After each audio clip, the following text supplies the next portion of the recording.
Oi, turma. Divaldo Franco, Joana de Ângeles, Mundo Regenerado. Capítulo 18, Vida Atuante.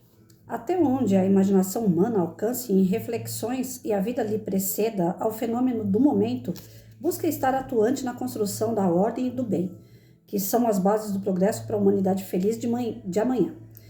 Experiências inumeráveis testemunham esta realidade nas mais variadas demonstrações de pesquisas humanas. Graças ao empenho de mulheres e homens abnegados, missionários de Jesus que são, a sociedade terrestre tem conseguido entender que tudo obedece a uma diretriz que, não raro, escapa às mais acuradas observações. Após a apresentação da codificação espírita no século XIX, nobres apóstolos da ciência buscaram mergulhar nos fenômenos existenciais, comprovando-lhes a anterioridade espiritual. A existência atual é resultado de outras experiências carnais ou vidas passadas, nas quais foram realizados ajustes orgânicos e emocionais aos fatores do mundo, condicionando o espírito ao desenvolvimento dos infinitos valores que lhe jazem adormecidos. Filho e herdeiro de Deus, possui os tesouros fabulosos que procedem da divina paternidade, enquanto aguarda os fatores mesológicos e evolutivos que lhe propiciem tal despertamento. A partir das dúvidas dos investigadores do século XVII, combinadas com a separação da fé cega, então predominante na cultura da humanidade, tornaram-se expressivas as possibilidades de conhecer-se o universo sem místicas nem posturas proibitivas, permitindo penetrar-se nas suas origens fascinantes e com ele a vida nas suas múltiplas expressões. No século XX, aqueles mesmos herdeiros das investigações profundas retornaram ao planeta para dar continuidade aos estudos das memoráveis manifestações na condição de indestrutibilidade para a vida. Por exemplo, o jovem psiquiatra tchecoslovaco Stanislav Grof, espero que seja isso, aos 25 anos, realizando experiências na Faculdade de Medicina de Praga com pacientes esquizofrênicos, aplicou-lhes o ácido lisérgico, acho que é isso, número 20, e os conduziu a um estado alterado de consciência no qual os examinados retrocediam a experiências que faziam parecer vidas passadas. Nessas relatavam os comportamentos criminosos que praticaram, razão pela qual ora se apresentavam com sérios distúrbios psiquiátricos. O nobre investigador resumiu as suas pesquisas, que ainda continuam na atualidade, no livro denominado Além do Cérebro. Vou comprar esse livro. Demonstrando que é possível pensar sem esse notável aparelho, portanto, por mecanismo extracerebral. De igual maneira, penetrando os escaninhos da morte, a célebre doutora Elizabeth Kubler-Ross constatou a vida em triunfo, mesmo nos cenários lacrimosos dos velórios, assim como fora deles em toda parte. O eminente Dr. Carl Rogers não evitou a exaustão em suas buscas para confirmar a sobrevivência da vida à disjunção molecular. A lista é imensa e continua vasta na investigação da imortalidade do espírito. Mesmo o pai da psicologia analítica, Carl Jung, não conseguiu negar a possibilidade de decorrências causais nas chamadas coincidências que demonstram forças inteligentes na ocorrência fascinante do que denominou sincronicidade. Por mais se busquem fugas intelectuais para tudo reduzir ao caos do princípio, esse mesmo caos é portador de infinitas possibilidades da sua produção. É engraçado isso. O cotidiano das criaturas humanas demonstra essa realidade em princípios éticos de fundamental importância para a existência. A mente interfere no corpo, e este naquela, através de sutis vinculações que proporcionam paz, saúde ou desajuste. Por essa razão, toda engrenagem psicofísica do ser humano se estrutura em leis que vigem e se expandem no universo. Bom, vamos lá. Eu não sou especialista para falar nisso aqui, sou especialista em falar besteira. Mas isso aqui eu não vou saber falar direitinho, não. Mas o que eu entendi, e eu até achei irônico aqui, é que o homem tenta provar que não existe vida após a morte, não existe pré-existência da alma, do espírito, que o espírito não reencarnou várias vezes. O homem tenta provar isso à torta e direito. E toda vez que ele tenta provar, ele acaba provando o contrário. Então, ponto. Não tem para onde correr. Que o espírito é eterno e que ele tem várias vidas, Isso aí ninguém questiona. Eu tava conversando ontem com o Uber, na hora que eu tava indo pra hidroginástica, e ele falando pra mim assim, eu sou evangélico e a gente não acredita em vida após a morte. Eu falei, não, mas peraí, quando você morre, você vai pra onde? Você não vai pra lugar nenhum. Você morreu, morreu, acabou. Ele falou, não, a gente tem lá a gente vai sentar no lugar. É que eu não entendo direito, não é desfazendo, não. É que eu sou meio grogue pra entender as coisas. Aí ele tava falando lá que fica sentado, pelo que eu entendi, fica sentado esperando ser socorrido, né, pra ir pra vida eterna, o espírito lá, e fica lá guardadinho. Eu falei, tá, mas se você senta e fica esperando, então é sinal que você foi pra algum lugar, criatura. Você não morreu, porque morte, que eu saiba, morreu, acabou. Você não fica em lugar nenhum, você não vai existir em lugar nenhum. Se você vai pra algum lugar de vida eterna lá e teu espírito vai ficar lá, então você tá vivo, você não morreu.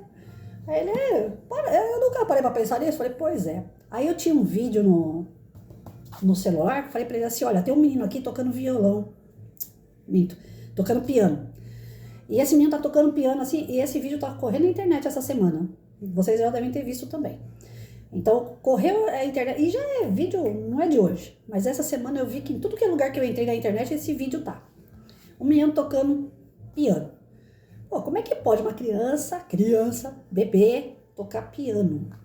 Eu já tentei tocar pianinho daqueles de brinquedo e eu não conseguia. E o cara catou um moleque pequenininho daquele, bebê, tocando um piano profissional.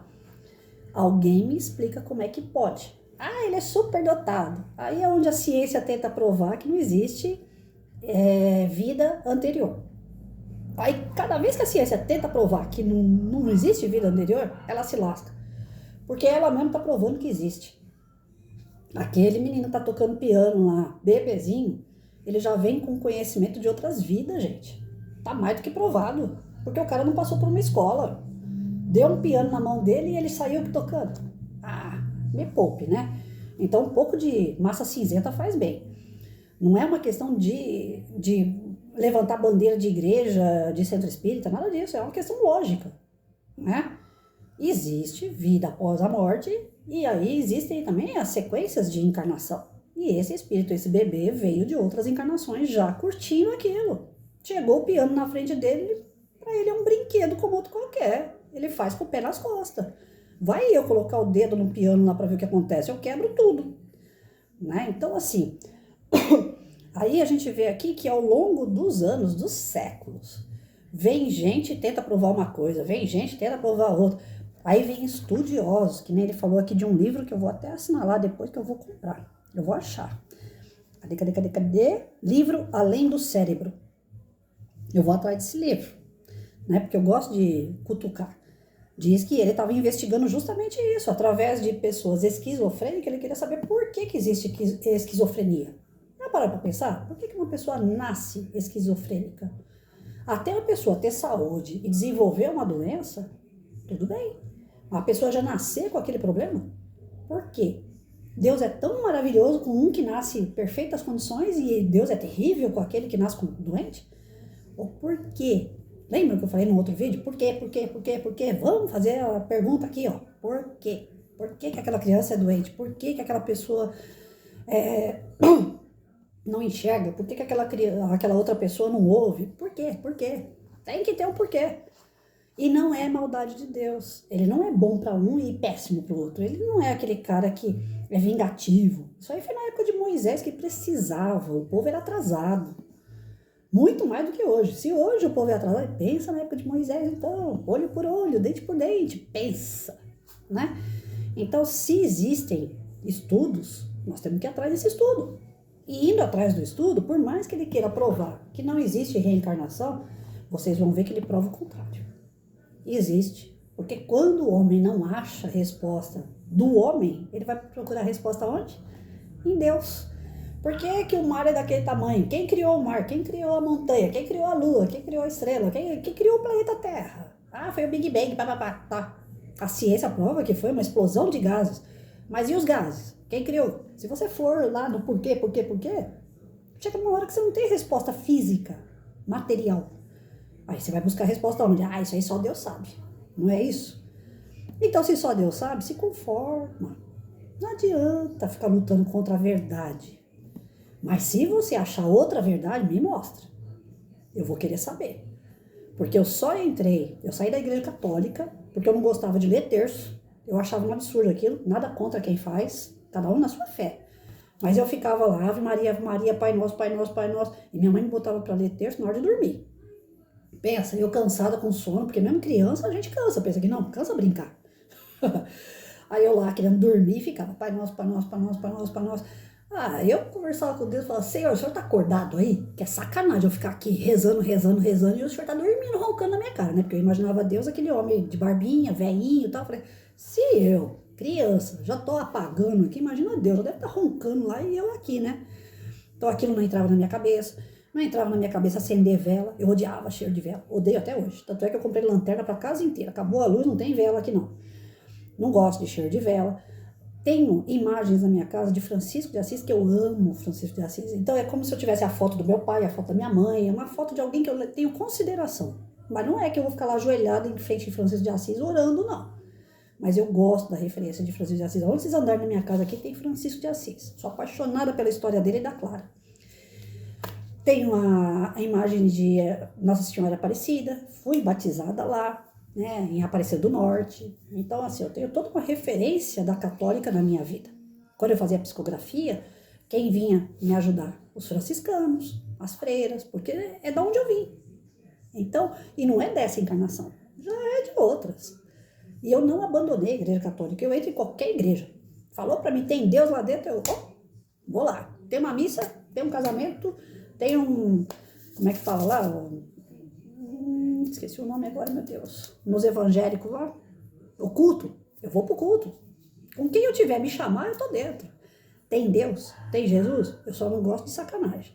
Chegar no lugar lá, tem santo baixando, tem santo descendo, aí eu já não gosto de ver essas coisas não. Porque eu acho que isso aí tem que ter disciplina. Se tem influência espiritual, tem que ser tratado com disciplina. Fecha as portas e vai trabalhar com aquele espírito com respeito. E não ficar expondo para falar, tá com demônio no corpo.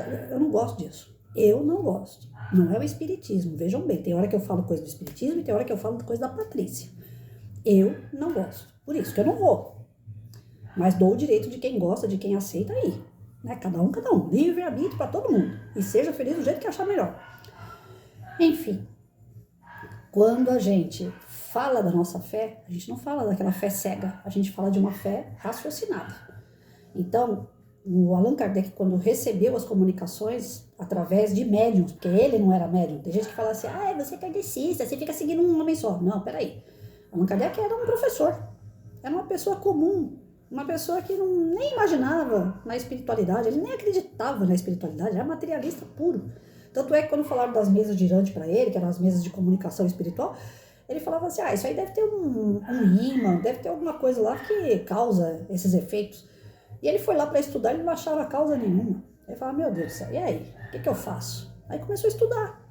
E a espiritualidade, pegando uma pessoa descrente, usou o Allan Kardec para começar a propagar as comunicações que outros médiuns faziam de todos os países que vocês podem imaginar. O mundo europeu, naquela época, chovilhava de comunicação. Só que, lógico, tem as comunicações sérias e tem as da bagunça. E quem é que vai separar tudo isso? Como todo lugar tem coisa séria e coisa de bagunça, os médiuns mais sérios começaram a peneirar. Vamos peneirar, gente, não é tudo que a gente vai passar. Aí vinha uma comunicação lá de Portugal, olha, o tal espírito mandou você tomar um copo d'água. Lógico que não é nada disso, né? Mas vou dar um exemplo bem besta. Vinha uma comunicação lá de Portugal, olha, o mundo precisa tomar água. Vinha outra lá da Itália, ó, o mundo precisa tomar água. As comunicações vinham iguais praticamente. Como é que vinham de países? Não era da esquina para outra esquina, não, de países. As comunicações dos espíritos vinham muito semelhantes. Se vocês pegarem o livro dos espíritos, aí eu tô falando coisa séria, né? Se vocês pegarem o livro dos espíritos, se vocês pegarem lá no comecinho da introdução, ele explica essa parte para nós. As comunicações espirituais, elas eram feitas de vários países, mandando essas comunicações para o Allan Kardec. Se vocês pegarem o filme Allan Kardec, está resumido essa parte. Tem gente que é preguiçosa para ler, então pega o filme chamado Allan Kardec. Aí vocês vão conhecer quem foi Allan Kardec, porque tem gente que fala besteira. Fala que a gente não é cristão porque a gente segue Allan Kardec, que a gente tem que seguir Cristo. Eu sigo Cristo, eu sou cristã. Só que o Allan Kardec, assim como outras religiões, ele codificou. Ele pegou as mensagens dos espíritos e colocou em código, colocou em livro, fez a tradução, fez a interpretação da forma que nós espíritas aceitamos. Assim como tem as outras codificações de outras religiões, da qual cada um aceita. Então nós não seguimos um homem, nós seguimos aquilo que para nós faz parte da nossa fé raciocinada. Tem gente que fala, por que você acredita em Deus? Ah, porque eu acredito. Mas por que você acredita em Deus? Ah, porque eu acredito. Não tem o porquê. Quem é Deus para você? Ah, é um cara que tá lá em cima, lá. Uma hora ele vai, se eu levantar o braço e falar Deus, ele vai, me puxa, me leva embora. Então assim, gente, vamos lá. A gente tem que acreditar, mas acreditar aqui. E toda vez que a ciência tenta, volto a repetir, pelo texto que eu li aqui, toda vez que existem os estudos, toda vez que tem as provas, para comprovar que o espírito não nasceu e não renasceu e não teve várias encarnações, as provas veem ao contrário. Mostram pra gente que nós somos espíritos eternos, sim, e sujeitos a várias encarnações, justamente para a gente poder evoluir. E nós vamos evoluir, sim, seja na religião que for, seja no caminho que for, porque todas religiões levam a Deus, todas religiões levam a Jesus, todas. Só que são caminhos, e cada qual escolhe o seu, no que você se sentir bem. Ah, hoje eu tô na católica, não me sinto bem, eu quero ser evangélica. Vá. Ninguém nasceu para morrer no mesmo lugar. Se a gente não tá bem, a gente não tem aquele ditado que fala, os incomodados que se mudem. Se você tá incomodado, zarpa. Vai para outro lugar, vai procurar ser feliz. Vai procurar aquilo que te complemente, que te dê força, que te dê energia para você seguir, que a jornada é pesada. Tem que ter um auxílio, lógico que tem. Lembrando que Jesus não criou religião. Ele veio ensinar amor. Religião é coisa do homem, seja ela qual for. É humana, trazida da espiritualidade, pelas intuições, pela ajuda do plano espiritual, com certeza. Mas é coisa criada pelo homem. Então está sujeita a erro, está sujeita a falha. Ninguém é perfeito porque frequenta determinada religião. Ninguém é perfeito porque é de determinada religião.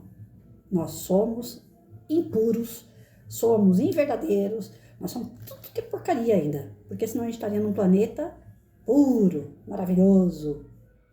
E nós não estamos, nós estamos num planeta de prova e expiação, que está se tornando em regeneração. E nós fazemos parte desse processo. Então é certo que a gente vai estar mudando de hora em hora, buscando aquilo que é melhor para nós, né? Agora, dá para frequentar 10 lugares ao mesmo tempo? Lógico que não, porque as ideias de 10 lugares são diferentes, aí você vai acabar ficando biruta. Né? Eu falei, eu entro em qualquer lugar que fale de Deus, a palavra me encanta e me faz bem.